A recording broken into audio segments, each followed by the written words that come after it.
A gentleman named John on preparing worship each Sunday. And though we didn't always see eye to eye, one thing that he said that I really took with me, and I hope it's the case for you all, he said that if he comes into worship, if there is a single moment in which God's Spirit might nudge him, speak, have a sense of peace, quietness, then that worship succeeded. That was his measure. And I just hope that's the case for you. Whether it's the introit that happens, or the anthem, or scripture reading, or whatever it is, that in some way God's Spirit might just meet you where you need. And I think that's a good barometer too. Our son Wiley, who I often speak about, and I don't know why I do so much, but I just do. But he's 14 now, and one of the things that Wiley has always wrestled with, somebody who is not neurotypical, as they say, is sensory and emotional input. Now, I can't say exactly why this is the case. Excuse me, I still have that lingering little cough. Though I imagine that his sensory default volume in his mind was somewhere at baseline of 8. Now this is on a scale of 0 to 10. I think his baseline is at an 8. The slightest deviation from the sensory norm pushes him quickly from an 8 to a 10 and then over the proverbial edge. Wiley, for instance, has never liked sirens. It's bad. Barking dogs, crying babies. I remember one time when he was maybe 3, when there was a child, a baby, in a stroller in Home Depot. I think we were at Home Depot or Lowe's. And he came over and bopped the little baby in the mouth. How do you apologize for that? Now, these were his enemies. If he was Mario in Super Mario Brothers, loud, unexpected noises are his Bowser. Or at least they were. He's gotten much better as he's aged. Much, much better. Beyond noises, however, his emotions tend to be turned up at an 8 as well and hover there most of the day. Both positive and negative emotions can turn him from an 8 to a 10. For instance, if he gets in trouble for sneaking screens, he would say, "This is the worst day ever." If he has to empty the dishwasher for a second time, he stays with a firm limit of 1 time per day. He says, "I'm cursed."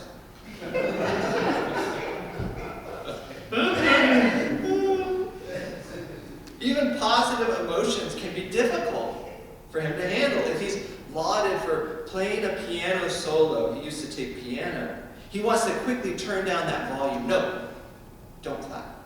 Don't clap for me. If he does well on a test, he wants to minimize or reduce it. No, it's okay. Stop applauding. To help Wiley govern these emotions rationally, we've learned to use the language of big deals and little deals. Most of the time we're reassuring him, Wiley, these are little deals. And a lot of parenting, I do believe, is managing those little deals and not, as parents, making them into big deals. Sometimes I wonder whether that teaching was really for Wiley or for me. I think it was for me. But there are still, however, big deals in life. If, for instance, Wiley sneaks 2 jars of cake frosting, along with a cherry Pepsi from my sister's cabinet and fridge, and eats them furiously in our upstairs carpeted bedroom, dropping the soda and the frosting on the floor, and then tries to cover it up and lies about it, we assure him that Wiley is a big deal. And there are other big deals. Lying, taking advantage, appropriating, cheating, laughing at someone, not believing in yourself. These are big deals that we do sometimes have to stress. Not everything is a little deal. And in Matthew 5, chapters 5 through 7, a portion of which Reagan read, it seems that Jesus is turning up that volume, saying these are big deals. Remember these. It seems that part of the social connective tissue that binds one to another has been turned down so low the social world that Jesus begins to turn that ethical volume back up. Maybe from a 0 to a 10. You've heard it say, don't murder. Jesus says, but I say don't even get angry. Don't let that anger consume you. You've heard it said, don't commit adultery, but I say don't even look with lust. Turn the other cheek. Love your enemies. Be perfect as God is perfect. Jesus is dialing the moral demands up to a 10. Some just to get the people's attention. Cut your eye out. Cut your hand off. What? If it keeps you from your own destruction. In other words, what I hear Jesus saying is, these are the big deals. Pay attention. Don't let yourself grow numb. Don't grow accustomed to social unfairness. Don't grow accustomed to coveting or never having enough or dishonest dealings. Don't get used to it. Sometimes we need to turn the volume back up. I hesitate to bring this up because I believe it's sacred and social ground. But I decided to watch the video of Tyre Nichols' arrest and being beaten to death by the police officers in Memphis, Tennessee. Prior to watching it, I had a conversation with myself about whether to watch it or not. As a boy, in fact, I still remember from my grandma's house in San Pedro, which is just on the bay, just, I think, maybe a little west of Los Angeles.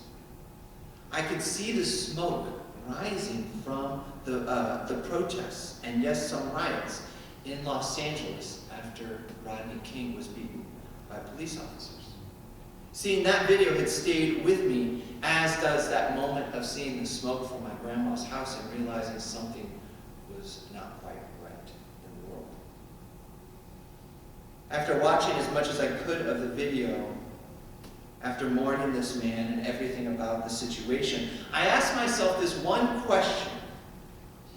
How could every single one of these officers, medical staff, and professional personnel get to a level of comfort with a beaten man lying beside their crime that not a single one would act on that man's behalf? How could that be? Was it Tyre's title at the time, maybe? Criminal? The apprehended that gave them that sort of right? Or perhaps it was instead of protecting Tyre, were they protecting the collective ego of the unit, not wanting to disturb the waters? Or was it because this may have just been kind of the norm? Just another day on the job, maybe? Just going with the flow, perhaps. Now, I can't pretend to know these answers, but I can admit myself to numbness. I can admit to the numbness, that happens over time. I can admit to diminishing my own sense of right and wrong in order to adapt to a given culture of a business in which I've worked. I can understand what it feels like to slowly develop increasingly distant and hardened views about patients, for instance, who demand too much, or tenants who complain too much. That distance and that hardening and that coarsening and numbing happen. It's not difficult to imagine ways in which our ethical volumes get turned down. We get desensitized, whether it be to a toxic culture, a toxic relationship, abuse, or just a cultural going with the flow when we know something is off. Now I'm going to dip my toe in the water of something a little, maybe perhaps sensitive. The game, the Super Bowl game, our national game. And yes, talk a bit about the NFL. I want to at least ask the question, have we been desensitized by the pain and trauma that those men, often black men, and their bodies experience? Does that flying robot football man that comes in descending from the sky in NFL broadcast give us the illusion that these men are invincible, made of steel? Perhaps it's those machine-like sounds. You know what I'm talking about? The robot that comes down and with a thud lands as if he's made of lead. You all know this? Perhaps that's what gives us a sense that these men are made of something other than flesh and bone, tissue and gray matter, colliding against one another at full speed. Now, I know that football is a beloved pastime and ritual, but we need to at least ask the question, are we comfortable with this amount of violence built into the very nature of a sport? Is there no way to change this? Or do we just simply adapt to it and go with the flow?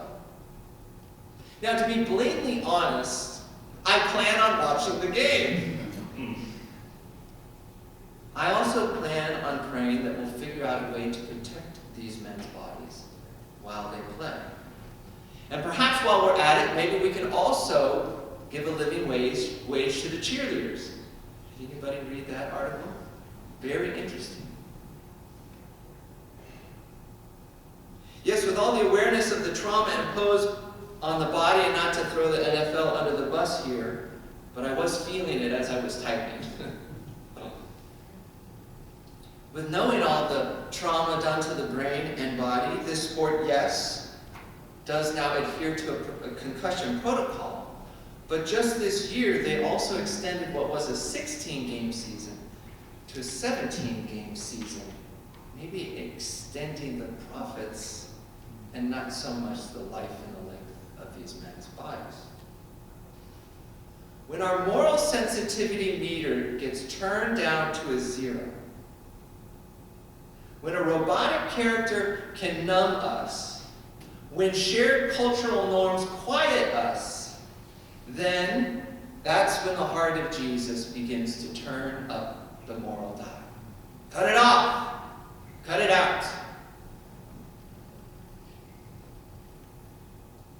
In a very short amount of time, at least narrative time, in the scriptures, just 3 chapters, really, 5, 6, and 7, Jesus speaks on murder, anger, adultery, lust, oaths, judgment, divorce, and nonviolence. They seem to be records of Jesus' teaching somehow placed together more by the editor's choice than by any thematic connection. But there is, however, at second glance, a thread that runs through each of these teachings that I'd like us to explore. Each teaching, for instance, deals with social relationships, integrity, fairness, trust, and compassion. So let me begin with a question that I'd like you to at least maybe respond to in your own mind and heart. What, in your opinion, is sacred within the Christian faith?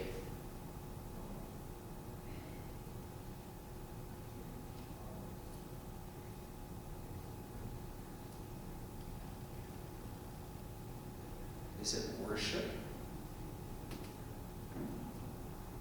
Is it music? Is it right belief? Is it a dogged faith in the infallibility of Scripture? Is it the gendered roles, male and female? Or in the line of Western Christianity that we're currently drawing that seems like a fissure across all denominations, is it hetero or homosexuality? What's intriguing to me in the breadth of Jesus' teachings, what he might consider sacred, Jesus does not speak a word about the infallibility of the Jewish scriptures.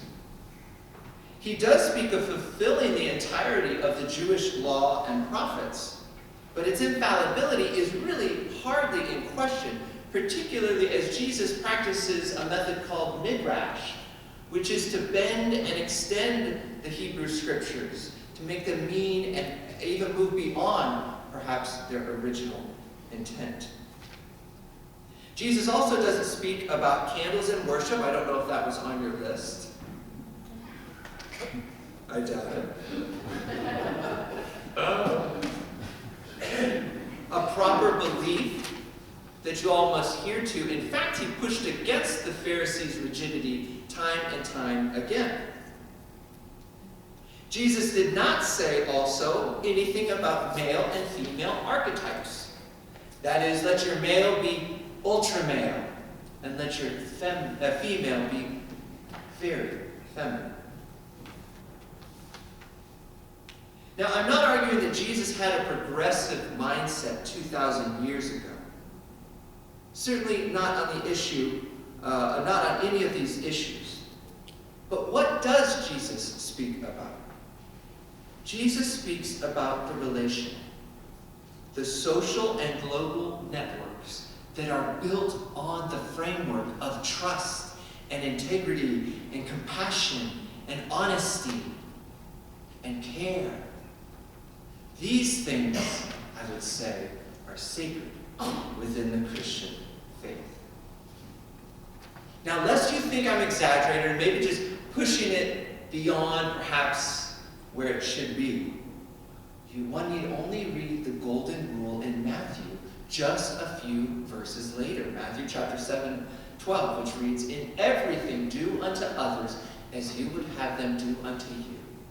Jesus concludes, "For this is the law and the prophets."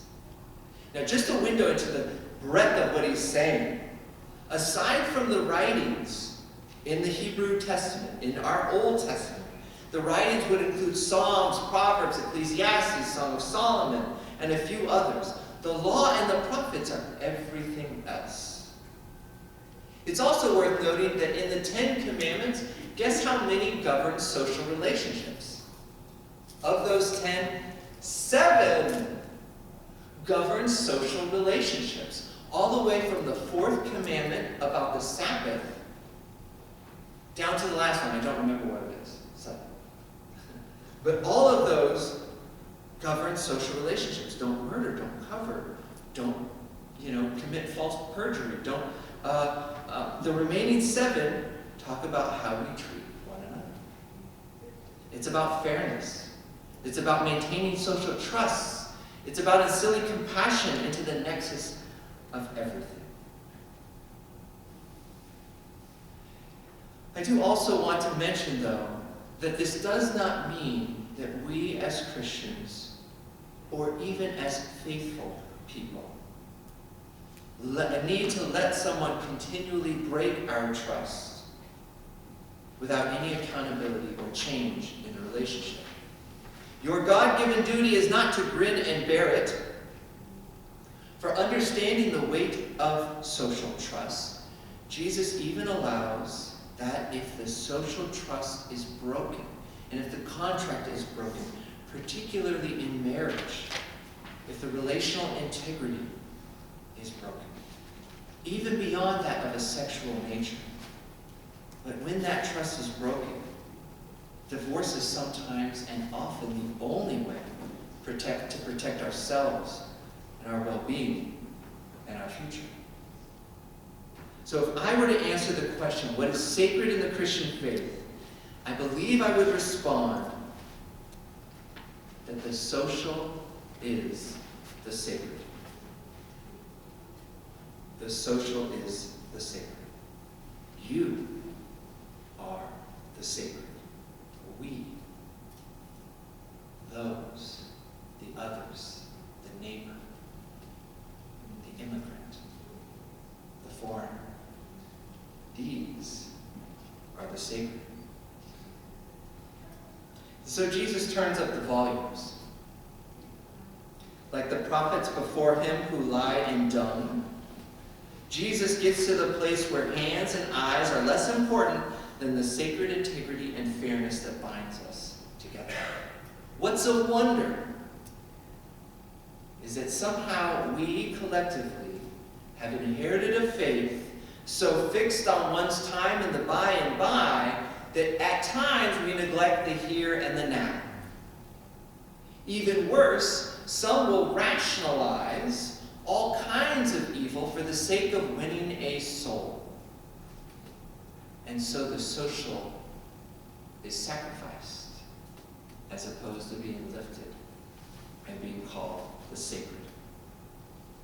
So if you were to ask me, what's sacred in the Christian faith?